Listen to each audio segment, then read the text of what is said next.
Hi Darren, can you introduce us to Ronnie and what you're actually doing, please? This is Ronnie, and he's having his lunchtime feed. So Vicky, you're our vet nurse. Can you talk us through what's actually happening and why we're having to feed Ronnie in this way?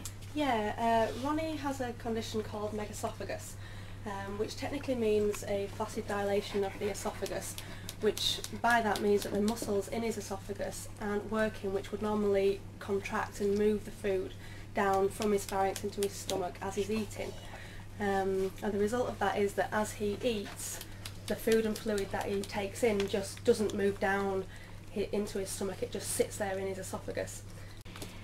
Darren, can you tell us a little bit more about Ronnie? How old is he? What is he? How come he's with us?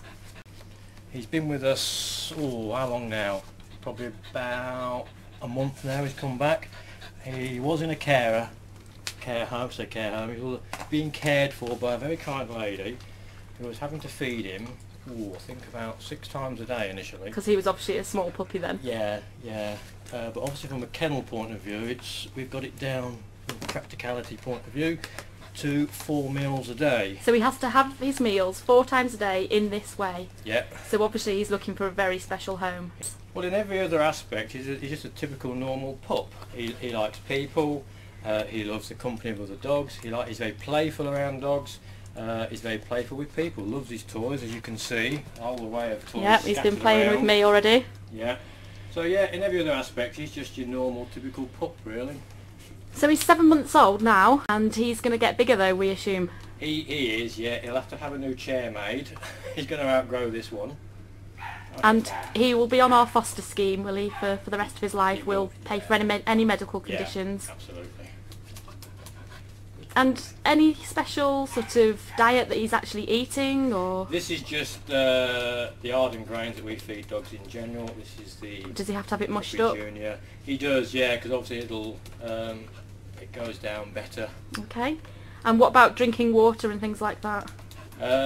Vicky will probably tell you about that, but there's his water there. But Okay. obviously he can't have proper water. So he has to have it in a jelly form, is that Yeah, right? yeah. Can you tell us a bit more about that, Vicky? Yeah, basically the reason why he's having to be up in his chair while he's eating is because it's just purely from a gravity point of view, because his esophagus isn't working itself to push the food down. We feed him like this and then leave him in this position for a short while after feeding, just so basically everything can move down with gravity really, and he can settle in his stomach there, and he's not going to regurgitate anything.